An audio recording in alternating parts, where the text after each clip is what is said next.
Hi, hello. My name is Simone Seals, and welcome to this cozy chat. I'm here with my heated blanket, on my nice comfy couch, my favorite blankie that has traveled the world with me, essentially, some amazing books, a cup of tea, and we're going to be talking about EDI and the classical music sector. And while I'm a fan of serious discussion, I'm also a fan of serious coziness and comfort, so please, as you're listening to this or watching this, get cozy with me. As I said, my name's Simone, and I call myself an intersectional cellist. By that, I mean that I strive to incorporate philosophy, science, politics, identity, and psychology into my artistic practice.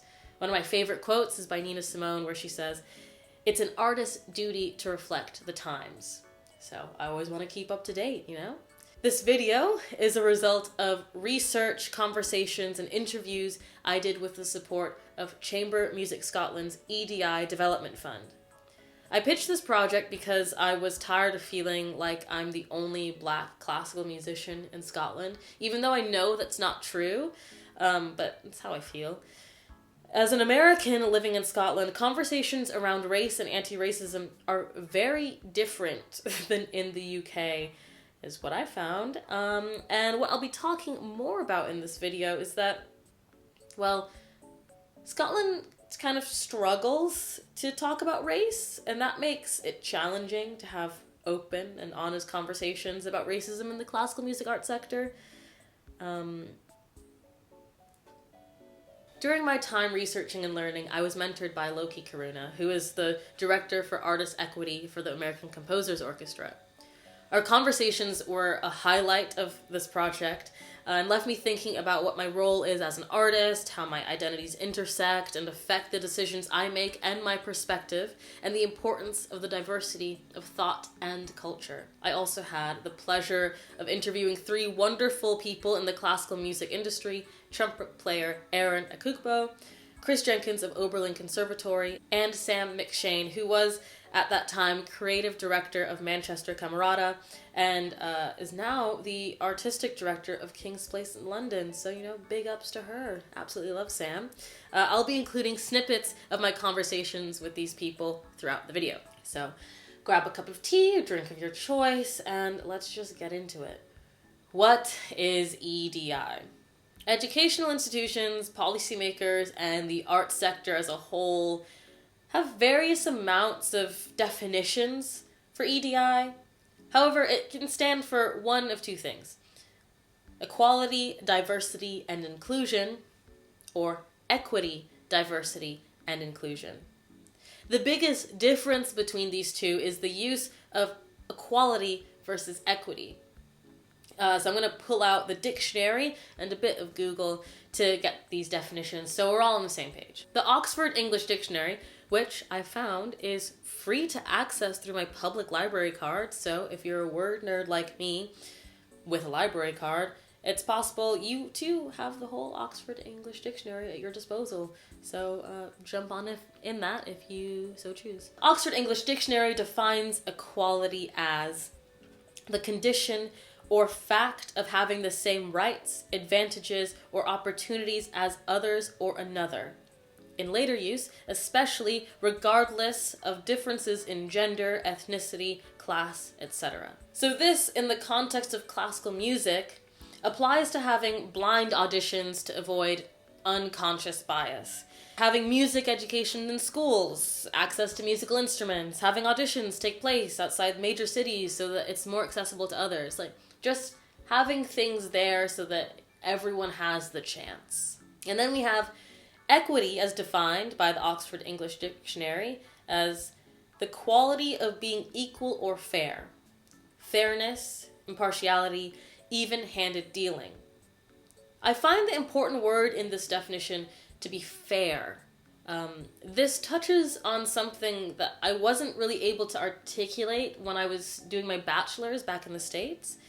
And over there, university education is incredibly expensive. I was really fortunate to have received a full scholarship to study music, and I worked really hard to maintain it.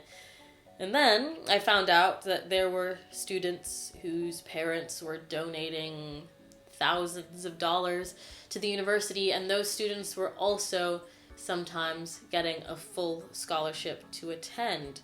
And I found that really unfair as someone who would not have been able to afford to go to that university if I didn't have a scholarship. And it just made me think, that person's parents could afford to put them to university and give them these resources. And there's another person who may not be getting that scholarship who really needs it. And I just found that really unfair and unjust. Equity, as further defined by the National Association of Colleges and Employers, says that equity means recognizing that we do not all start from the same place and must acknowledge and make adjustments to imbalances. I'm going to turn to my chat with Chris Jenkins on what EDI is and reference his book, Assimilation versus Integration in Music Education, Leading Change Toward Greater Equity, which I have here. It's fab. I highly recommend that you get it. I'm Chris Jenkins, he, him. I'm a violist and musicologist and associate dean for academic support at Oberlin Conservatory and conservatory liaison to the Office of DEI. And I'm finishing my PhD in historical musicology at Case Western Reserve University and a DMA in viola performance at the Cleveland Institute of Music. So, just to clarify, what is EDI to you, like if you're going to break it down by either the words or by concept? Mm-hmm. The equity piece of it is maybe a little distinct from the other parts, in terms of provision of resources, especially as, in the US at least, everywhere, as this training becomes more and more and more expensive. Making sure that there are adequate resources for students to take part in summer experiences, to maintain their instruments. And that's obviously purely income-based, right? Which may align with race and class in various ways, but doesn't always. Mm-hmm. That's, I think, something that's sort of an easy way for schools to start talking about this too, because you can just fundraise for that, right? And then I think people are generally on board with that kind of thing. You don't have to talk about race at all, right? If that's too sensitive for your mm-hmm. donor base. And then in terms of diversity and inclusion, I think of it, again, musical content first and foremost. So like at Oberlin, we started a djembe orchestra a couple of years ago. It's 2 semesters now. It's awesome. That alone, and we have a gospel choir. We have multiple gospel singing groups. Yeah, it's awesome. I mean, yeah, I teach a hip hop course, right? We analyze hip hop in musicology. It's a musicology course that fulfills requirements, right? Those things alone do so much more to create a sense of inclusion and belonging for a whole variety of different kinds of students. Looking toward his book, I do want to highlight that it focuses on the experiences of students studying at the conservatoire level rather than the professional field post-studies. There are naturally going to be differences between the way people are supported as a student versus a professional level freelancer, musician. However, I feel that many of these concepts that Chris expounds on can be applied to a professional level setting. Also, personally, I am an educator and a mentor, and I see how these seeds of inequity deeply affect the students and how they move into the professional level of the classical music art sector. On page 63 of his book, Chris Jenkins says, "Equitable treatment is not predicated on membership in a certain group, but on the particular needs of each individual student." He goes on to say that true equity practices often generate pushback and criticism, that equity is unfair because it treats people unequally. The pushback against equity is predicated on an unwillingness to acknowledge the extent to which unfairness is baked into our economic, political, and judicial systems. Students who are not competing on a level playing field are still expected to meet standards of excellence. So, what could equity look like in the classical music art sector? To paraphrase Chris Jenkins, there needs to be an institutional commitment to equity. This means providing support so musicians can succeed. I want to be clear that my frame of reference of the classical music art sector is focused on chamber ensembles and orchestra, with a heavier focus on orchestra because there is more often an entire administrative team involved in addition to the players themselves, which creates a clear structure of hierarchy that permeates through classical music. Opera has its own unique issues in regard to EDI due to stereotypes around voice types and ideas of what bodies should and shouldn't look like.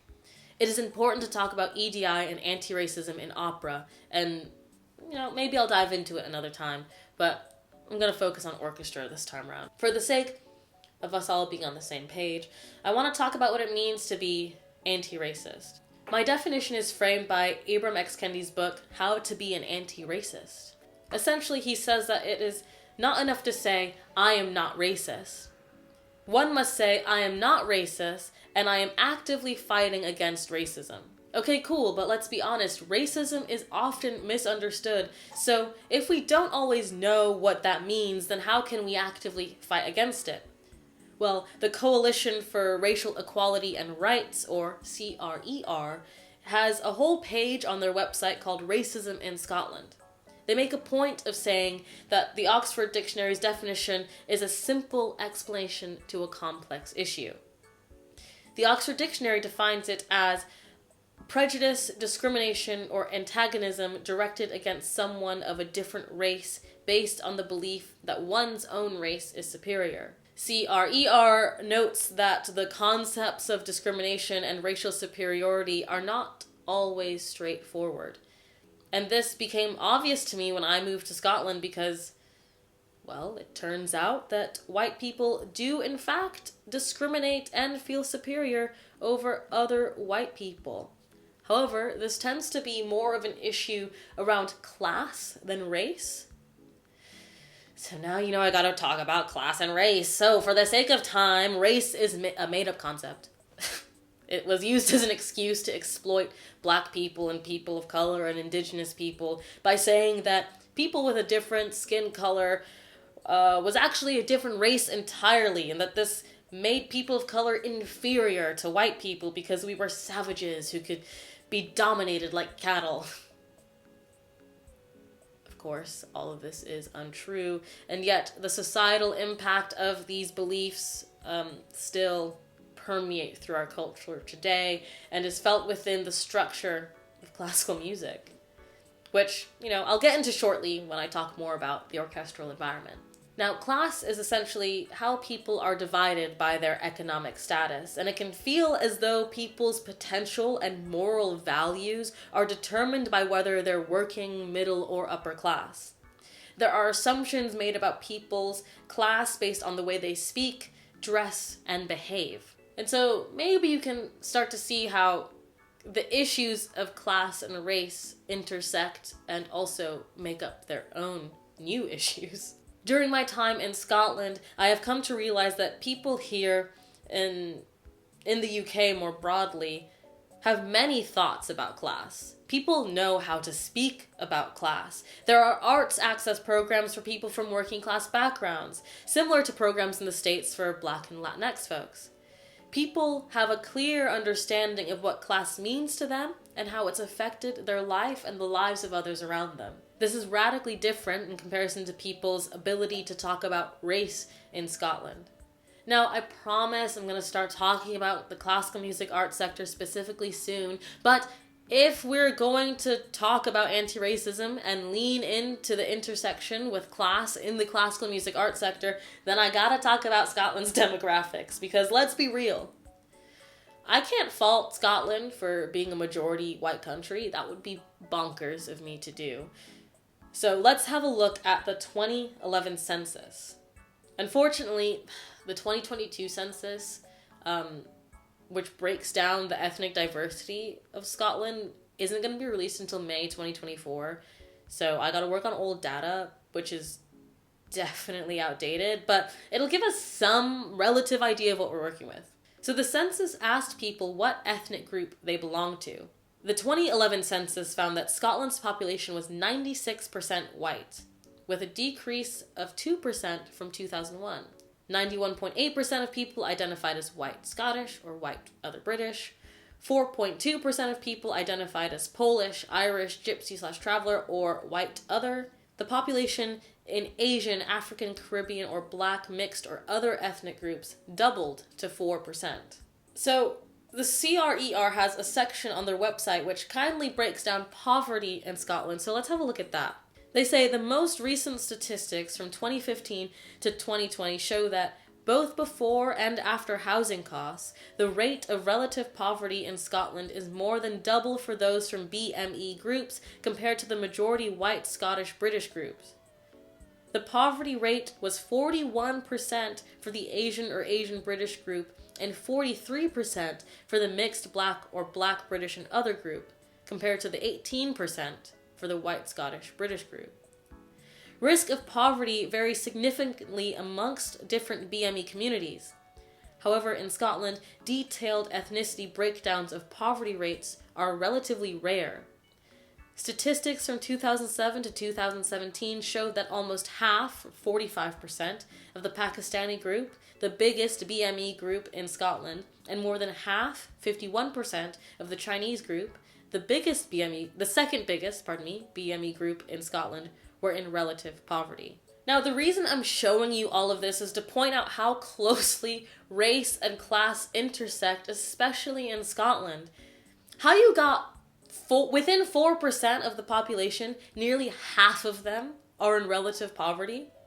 And then we talk about the inaccessibility of classical music and how it's not diverse and it's mainly white, but we only ever want to talk about the class issue, which is obviously a problem. Like, I'm not denying that the poverty issue in Scotland, across the UK, across the world, is a nightmare, and we need to sort that out. And it is also affecting people of different ethnic backgrounds who also have to deal with, say it with me, racism. They have to deal with the class poverty issue and racism. Intersections are important. Okay, now before I get too heated, let's dive in to the orchestral environment and its ideals. Black Lives in Music has a great video on YouTube with music psychologist Natasha Hendry.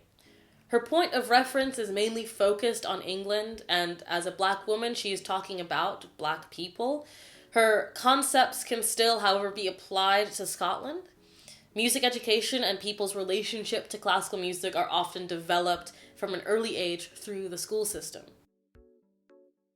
Ultimately, the way the curriculum is formed as well, some research is suggesting that it feeds into an ideal that's very Eurocentric, and that there are benefits for keeping that going and perpetuating that. Yeah. It's a controversial subject and one that not many want to touch on, but there's a research done by a lady called Annabelle. Her book recently came out called Class and Classical Music and Control. And she has basically discovered that through studying classical music and looking at the history of it, that certain spaces have been protected by the middle class, and that privilege has basically been passed on and perpetuated through education. Yeah.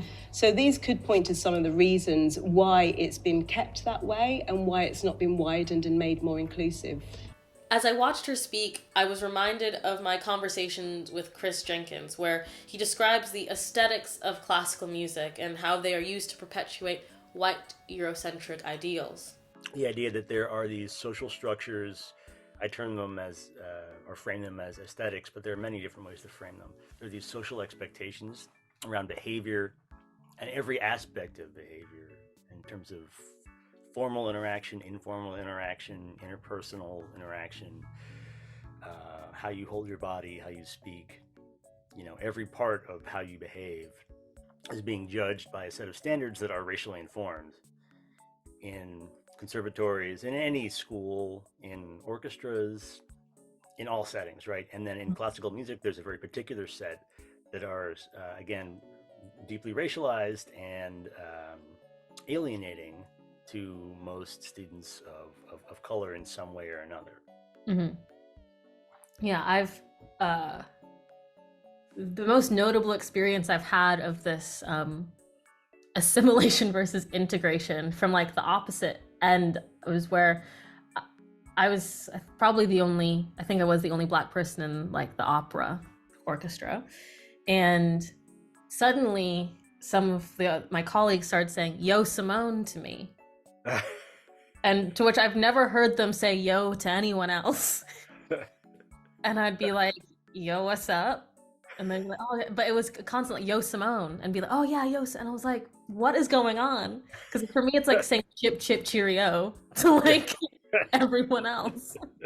I was like, this is strange, and it's like I understand probably psychologically what's happening is that you want me to feel welcome in some way, and like you think that that is the way to talk to me, but actually I would never speak to you in that way.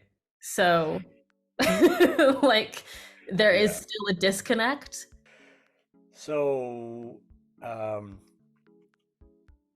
for me, I frame a lot of the not superficial but say surface level behaviors that we're talking about, right? Like how to informally greet someone, how to interact, what the expectations are, as markers of something much deeper, which has to do with the musical content, right? Because we don't really think that substantively or clearly about one. It's hard to move past absolute music, right? The idea that this music that we love has no message but the message that is contained within the notes, right? The idea that music might be infused with social and political values is not an idea that people are very comfortable with or have much education about or really want to get to.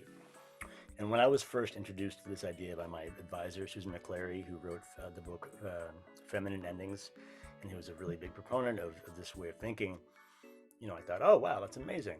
Interesting. Social and political values embedded within music. And the more I started thinking about it, the more I realized that I've come to the point now where actually I feel fairly certain that all cultural production is nothing but the communication of social and political values embedded within art, right? Mm-hmm. Especially in non-verbal mediums. There's this philosopher, Robin James, who talks about aesthetics as the most insidious and hidden form of political communication. Mm-hmm. Right, because political values are embedded within aesthetic systems in ways that we cannot perceive because we don't usually have the language or education to do so, right? If you think about the clothes that we wear on stage, right, the way that we speak. So what they're cueing into is that there's a normal way to speak with other classical musicians, and then there's the way that Black people might speak, and those things are distinct, mm-hmm. Right? Well, when I could say, in my experience, in fact, they are distinct. The way that I talk to my Black friends is not how I talk to my colleagues in the orchestra. And then, of course, once in a while, you get the great experience of being in a Black orchestra where you do that, right? Mm-hmm. Everyone's like, "Hey, yo, yeah, what's up?" Yeah, that's great, because that is how I like to talk to my friends, right? Mm-hmm. Or people with whom I'm comfortable, which means that when I'm not speaking that way, I'm less comfortable. I don't say uncomfortable, less comfortable, right? That's not squarely in my comfort zone. It's marginal to my comfort zone, right? Mm-hmm. But what does it mean that we have these strictures about how one is supposed to be greeted? What's happening in the orchestra, for the most part, is so Bruno Nettle talks about this, the idea that the orchestra is reminiscent of the plantation system, of the army, of the factory. Points out that it's no coincidence that the modern orchestra evolved in tandem with the process of Europe's industrialization, right? So the idea of very task specific roles for each person. The idea that each individual player does not see the entire blueprints, right? Same as in a factory building a car, right?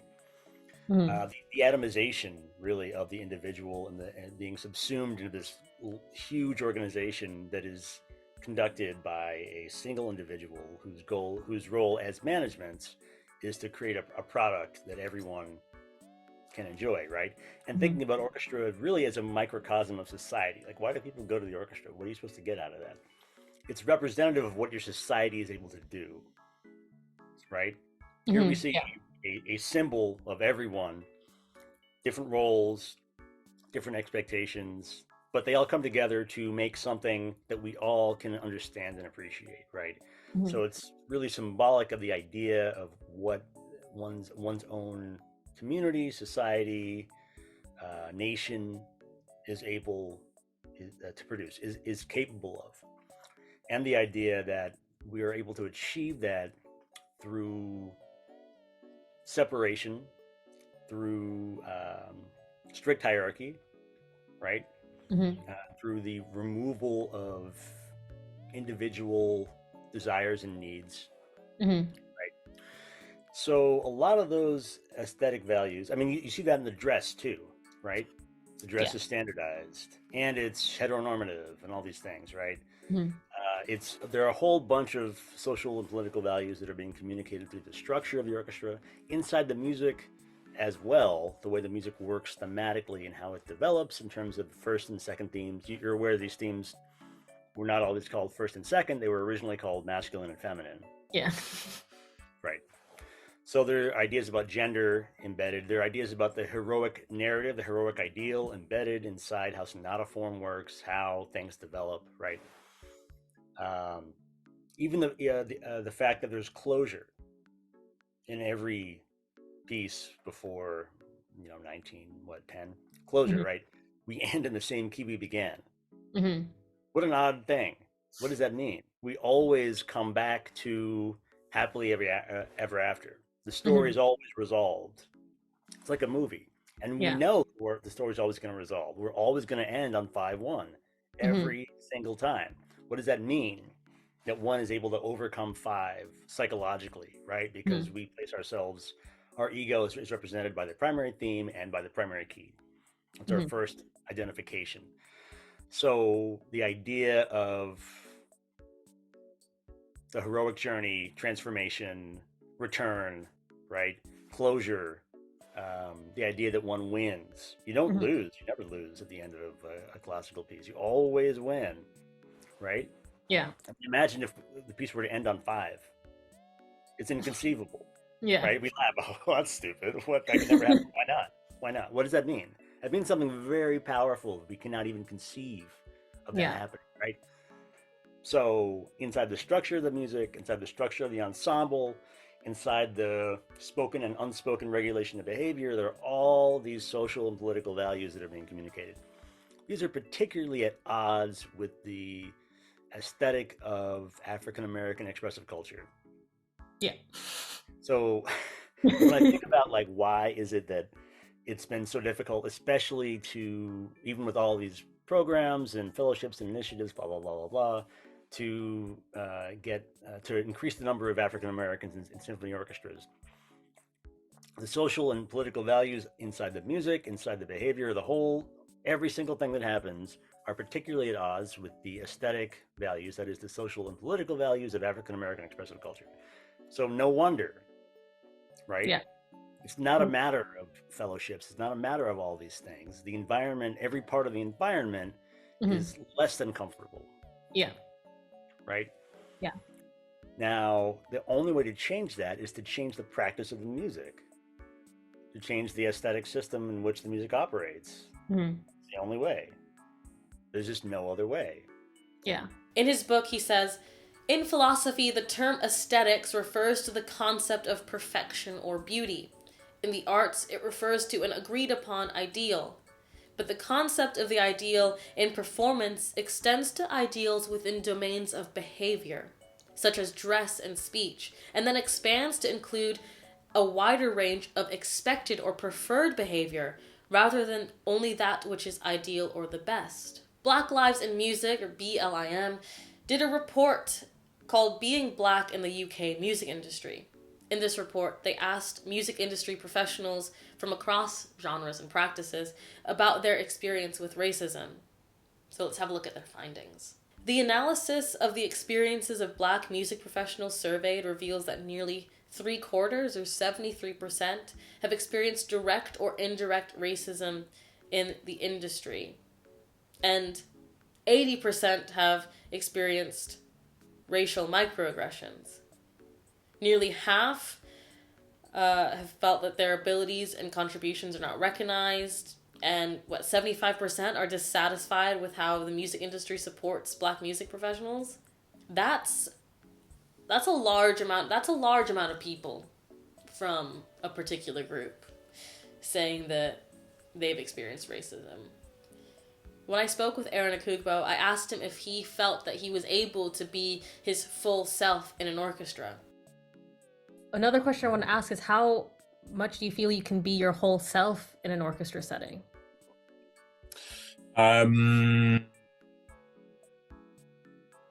It was pre-COVID, not at all. No, I could not be myself at all. I found it really hard. It gave me loads of anxiety. I was so in my head all the time, both about the Blackness, the gayness, and yeah, just the fact that literally also brass player where the world is predominantly old white man, as is most of classical music, but brass especially.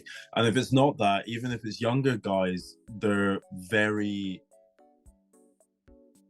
they don't think they are, but naturally they're so backward thinking a lot of the time. And even I feel like whenever I like do calls and stuff, I always get like paranoid of like, oh God, I don't want to say this, and like someone hears it and they're gonna get offended by what I say. But I'm kind of over that. No, it's it was really tough, and it's where COVID was great for me in terms of self-discovery. In terms of both my Blackness and my gayness. Not that I'm, I did Chineke all the time, and I like was gay as hell already, like before COVID. But I'm more like the realization of like literally as we're talking about that, if I go and work somewhere, I need to be myself. But what's scary about that is that, especially me who freelances, and previously it was lots of trialing for orchestras, which basically most of those have been like, we don't want you. It was trying to fit in and get on and be the perfect person for what they want. Whereas in reality, for the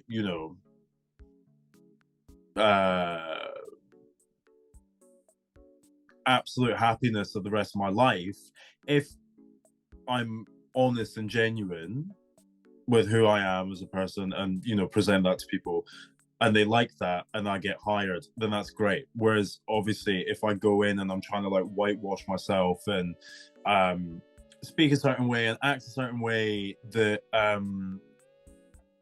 and they like that, and then I do get the job, then I'm like, oh shit, I need to like live this like fake life forever. Or I suddenly switch to being myself, and then they go, who the hell is this person? And they don't like it, and I have a miserable time.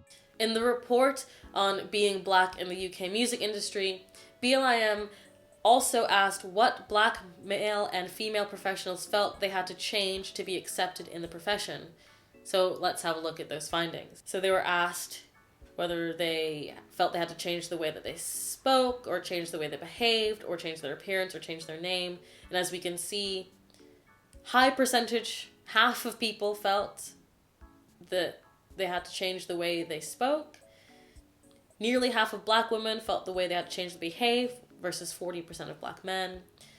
44% of Black women felt they had to change their appearance, versus 34% of Black men. And it was an even 11% between both, whether they felt they had to change their name. I feel that this information really speaks to what Chris Jenkins was talking about in regard to the aesthetics that exist within music. To be clear, this report is just looking at the music industry as a whole and not classical music specifically, but I do wonder if the percentages might be even higher if this did focus on classical music specifically. And to be honest, I really doubt that they'd be lower, except for maybe the change your name column. These categories also notably intersect with class. People often feel pressured to change their accents if they're from a working class background, and they may feel pressure to change the way they behave and dress so that they can fit in to the art sector. Because, come on, let's be real. We all have an idea of what people in the classical music sector dress like. I'll just leave that there. When I spoke to Sam McShane, I asked her if she felt comfortable in the classical music sector. And the answer is, like, really, really honestly, like, I mean, as a white person who can at least like make myself like try and fit it, like feel like you fit in, I often absolutely do not feel free to be myself in the sector at all. And like with age, like that's obviously got better. But specifically around like this kind of socioeconomic background issue and the thing of class, like it's absolutely what's held me back. And I often do wonder about, you know, young people especially going into it, because I think young people's values, like at this point in time in history, it's like it's incredible, like people really have like clearly defined values and want to speak about those values and their thoughts and opinions. But going into like a really stuffy classical music environment, like, oh, if that was me, I'd be like, that's not the right place for me. Yeah. You know, like I can't share who I am in that place. And I guess that speaks to like the culture of these organizations, like classical music organizations. But yeah, I think that's probably one of the biggest challenges, is making people feel free and to be themselves. There's also a power dynamic that exists between Black musicians and the orchestral institution. In the resurgence of the Black Lives Matter movement, many Black people, including myself, found that we were being asked to help other people figure out what they can do to make a difference. And it was mainly white folks that were asking us these questions. I want to reference the interview I had with Aaron, where we sort of talk about what it felt like to be asked these questions. Obviously, during Black Lives Matter, I had a lot of these people for the first time come to me and be like, oh, like, Aaron, what should I do about this? Like, how do I be better? And like, what should I be doing? But then I'm in this place of my brain is being like, Aaron, you're not a teacher. You don't. In reality, I don't know much more than they do, apart from, you know, my personal experience, perhaps. Well, not perhaps, literally. But on the flip side, I'm like, oh, but if I'm helpful and like give them the answers, and they might book me for more work, and then they might give me a job and like all this stuff. And it's like the like weird headspace of being utterly exhausted from having to speak to so many people, so many ignorant people about racism, but also having to be completely aware of the fact that these people are the ones that are in charge of if I can pay my rent or not. The fear of being blacklisted for not answering a question, which requires an immense amount of emotional labor because you're worried that you may not get hired, is wholly unfair. And it highlights the power that orchestral administrators have over musicians, especially musicians of color. Due to the nature of the orchestral world, everyone knows everyone. It's not false to say that the arts is not a meritocracy. There are very, very good players out there. There are good players everywhere. And the reality is, people get jobs based on networking, whether they know who you are or have heard your name, whether you're likable or whether you fit into the look or whether you speak like everyone else. And referencing Nettle's Heartland experiences, Chris Jenkins says, Nettle observed that classical ensembles are designed to validate the very concepts of class difference and hierarchy, as orchestral seating mimics the organizational structures of the industrial factory, the military, and the plantation system. And chair assignments are taken as fixed assignations of personal and professional value. So let's take a look at the organizational culture of an orchestra. Who has the influence? Is it the administrators? Is it the musicians? And can they make an impact from their position? And if so, how do they? In the arts, in my experience, there's a barrier between administration and artists. And though we do need each other to survive, like, I almost never remember to send invoices, and emails are the bane of my existence. I've noticed that within institutions, artists and administrators were often annoyed with one another. And honestly, it seems like there's very little communication between the two of us outside of when we need to complain about one another. Here's what Aaron had to say. I don't know, like, thinking about it, it's a bit weird because, like, my professional life has been very, like, in terms of, like, diversity, it feels like it's either on or it's off. Like, obviously, as I say, I've done Shinike since 2016. And, like, that's just sort of been, like, a sort of semi-constant, like, throughout my professional life now. But the flip side of doing other professional orchestras is that, you know, that's never a consideration, or certainly not, that's not made aware to me. So, like, the whole idea of, like, inclusion and whatever, especially, like, when you talk, like, when you're asking about, like, the difference between, like, admin and, like, the players, that I don't know, like, all the conversations that go on behind the scenes of you know, am I just being hired because they need to fit a quota? Like, am I just taking a box by being here? And obviously, to, like, constantly go down that route and mentality of, like, oh, that's the only reason I'm here, is, like, super detrimental. So a lot of the time it's trying to, like, block that out, which can be exhausting. Sometimes it's really, like, sometimes, you know, I can do something and not think about it at all.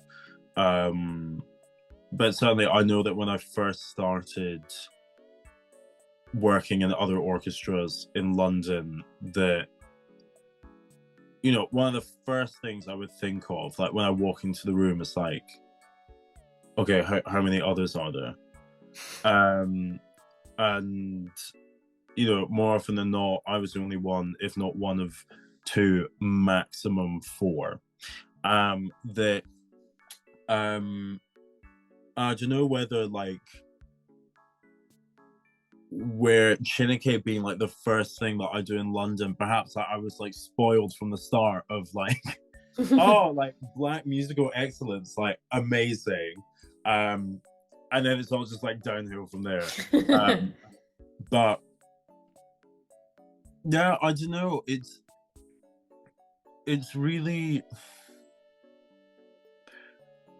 hard, because the way that now organizations are so aware now of diversity, and, you know, how do we make things equal and all this kind of stuff. As an artistic director, I asked Sam McShane what is the relevance or importance of EDI in the classical music art sector. Like, firstly, I think from an artistic standpoint, I think the integrity of anyone's work is hugely improved by the diversity of the people that's involved in it. Like, no one wants to go and see something that it's just the same thing time and time again, and yet that's what basically a lot of orchestras are doing. Yeah. People want to, you know, it's sort of like, you know, some people travel and they go to the same place every year. I mean, that's fair enough. If that's your thing, that's fine. But how incredible is it when you go and travel and experience different, you know, people, different cultures and different places in the world, and I think from an arts organisation, that's what people want. And I do think that this, like, lack of diversity in its, like, sort of biggest sort of meaning and terms, everything within EDI, orchestra's work is being negatively affected because it isn't diverse. Mm-hmm.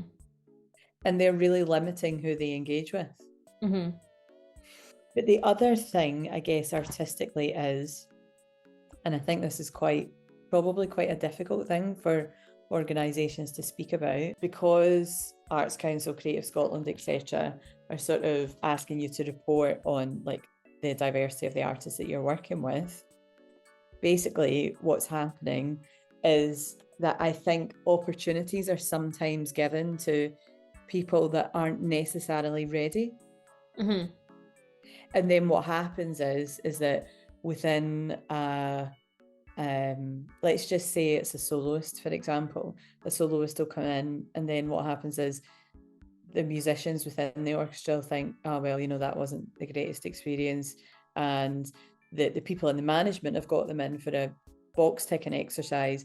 The musicians then have this like negative experience with this artist, and really what should have happened was there was space and time for that artist to be supported and get into that place. Yeah.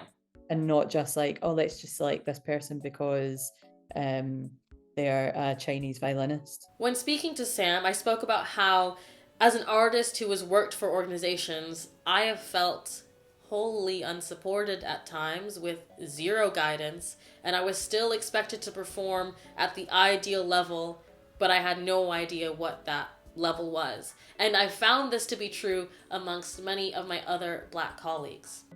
So that being a huge thing for, I believe, a lot of minority artists that I've spoken to about from my own personal experience, where like, yeah, that's happened to me loads of time, where an organization hires you to do something and they give you no support. And then they're like, well, why didn't you do this? And it's like, how was I ever going to succeed in that scenario? I think that's a huge problem, like massive. And it's not helping anyone. Mm-hmm. And like there should be more space for support of artists, I think. And there's so much focus on, oh, let's do stuff so that we can tick the EDI box, but actually, like, where the hell is the support? Where the hell is the money, like, Mm-hmm. to support this kind of work? Mm-hmm. And it's also the same with like programming as well. Mm-hmm. Yeah, like often I think like it's like the same pieces that are programmed all the time, and it's like a 5-minute work within a 2-hour program, and all of that, it's just like we can't continue like that. As I've continued to have conversations with my colleagues, I began to realize that there is a fear amongst white folks about cancel culture and getting things wrong. We have seen cancel culture play out in violent ways as people's whole lives have been destroyed via social media.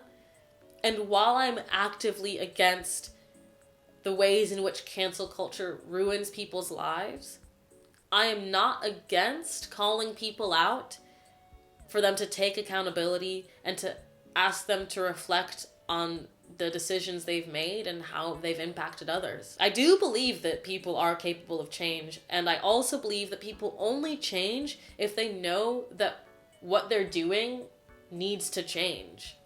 Like, I don't think people have a chance of changing if they don't know that something they're doing is affecting someone. However, people have become so afraid of being canceled that there is barely any honest dialogue happening. I wanted to interview one person who is in a relative position of power within the classical music arts sector, and I'm sure they won't mind me saying this. They admitted to me that they were afraid of being recorded and saying the wrong thing and what could happen as a result of that. The way that we go about these complex, nuanced conversations requires us to have space for complexity and nuance within ourselves and others. There are things that are non-negotiable, like genocide, violence, and hate crimes. And also, if we're going to move the conversation forward, we have to be willing to get it wrong and to make mistakes. And there needs to be spaces where that vulnerability between people is fostered and nurtured. Sam kindly offered her thoughts on how we can create a healthy environment for conversations. I think the other thing that's important to know in all of this, like, is that some people are afraid of getting things wrong, right? Okay, so like terms change all the time. Like you might go to like training, like EDI training, like once a year if you're lucky, right? Yeah. I think, like, speaking from my perspective, as a white person, I often think I can see that fear in people. Yeah. I can see that fear of like, I'm afraid to ask, I'm afraid to what if I say something wrong? How will people perceive me? And so that I do think that is a big issue. Yeah, that's I was just trying to see what questions I'd sent to you, but there's something around the fear of cancel culture. Yeah. Which I talk to white people in particular a lot about, because cancellation does exist. Then this idea of deplatforming people does exist. With sometimes I think that it is good to deplatform people and to cancel them, but not by ruining their lives, because that's a different thing.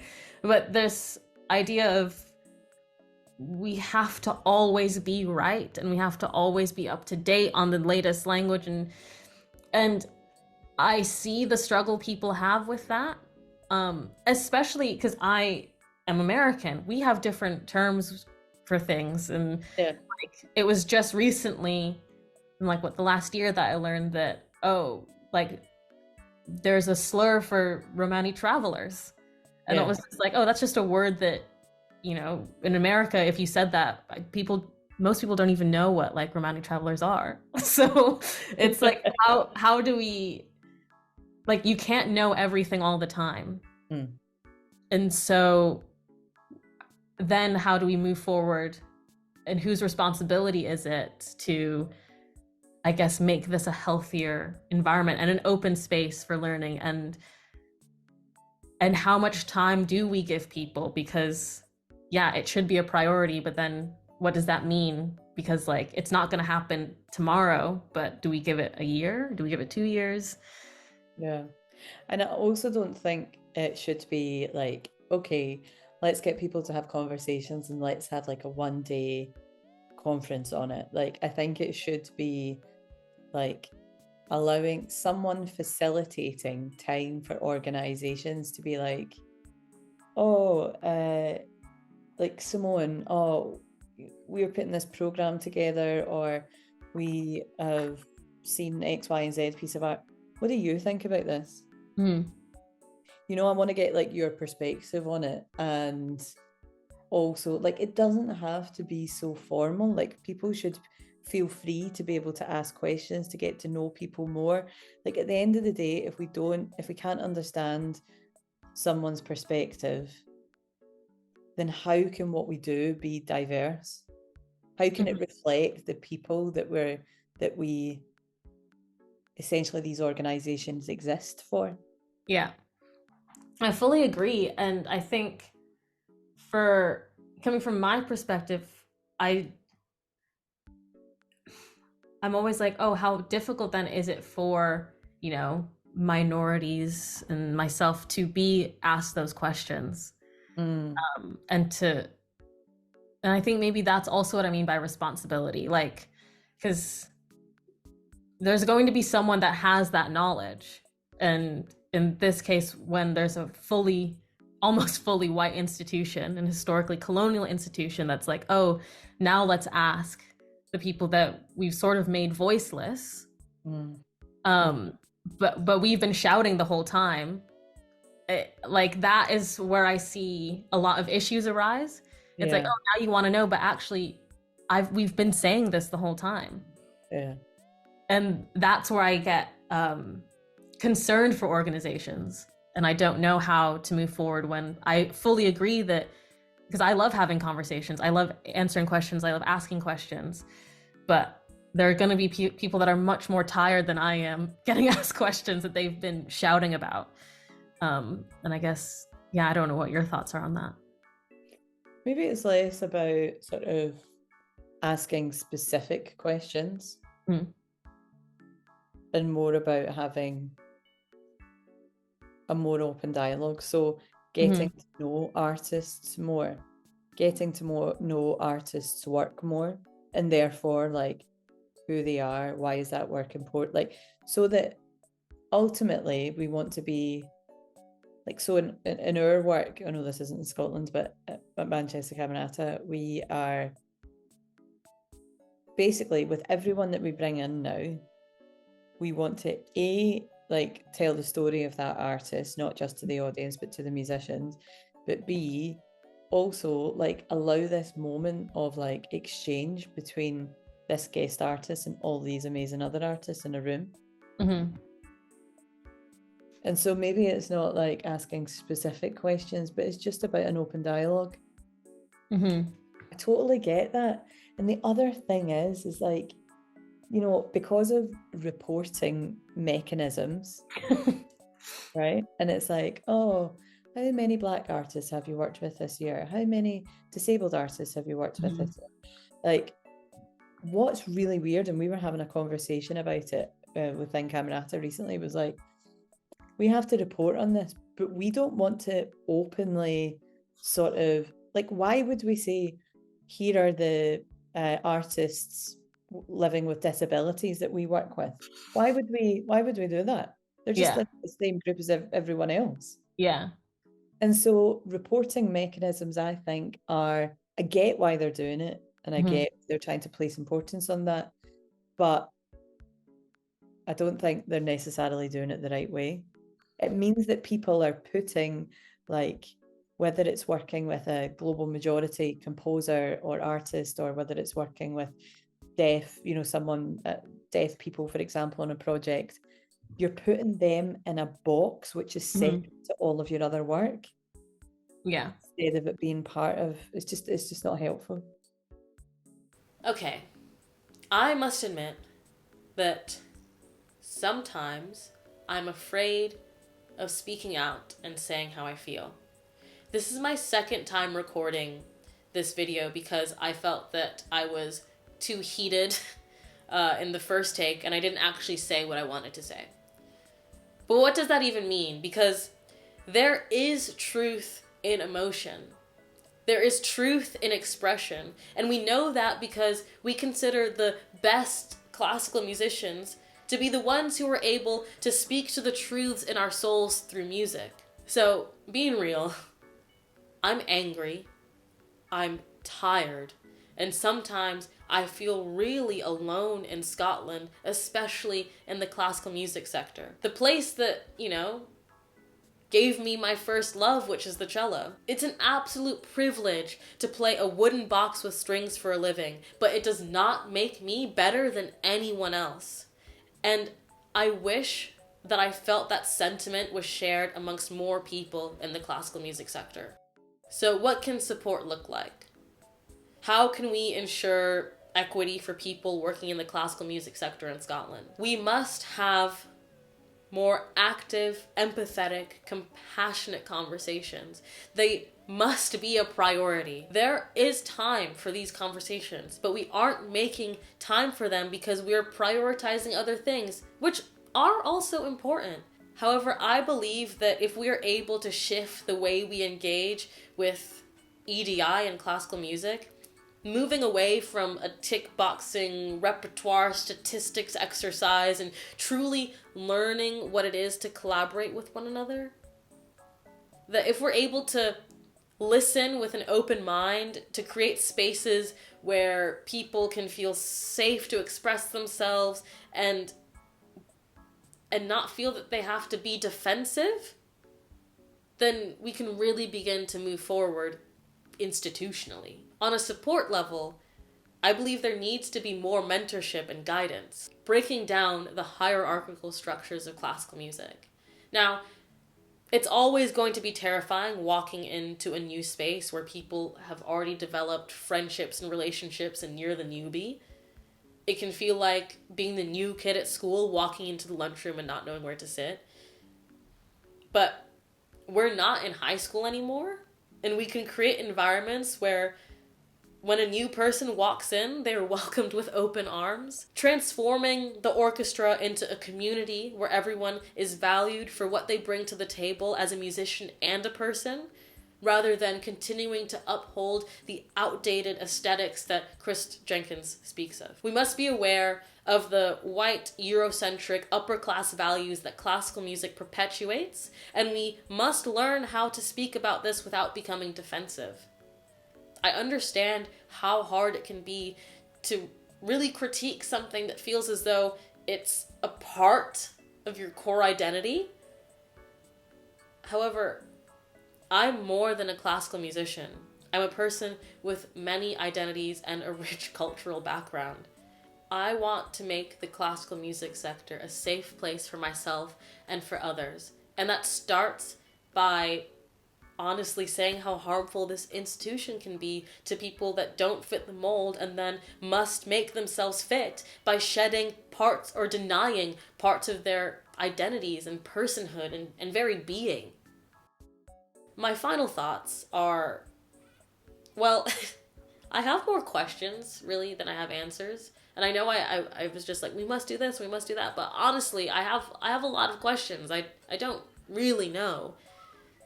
The classical music sector is complicated and complex. And playing the cello has saved me at multiple points in my life. I have been incredibly lucky to work with people who are curious, open-minded, silly, wise, generous, and kind. And many of those people have been out with the classical music art sector.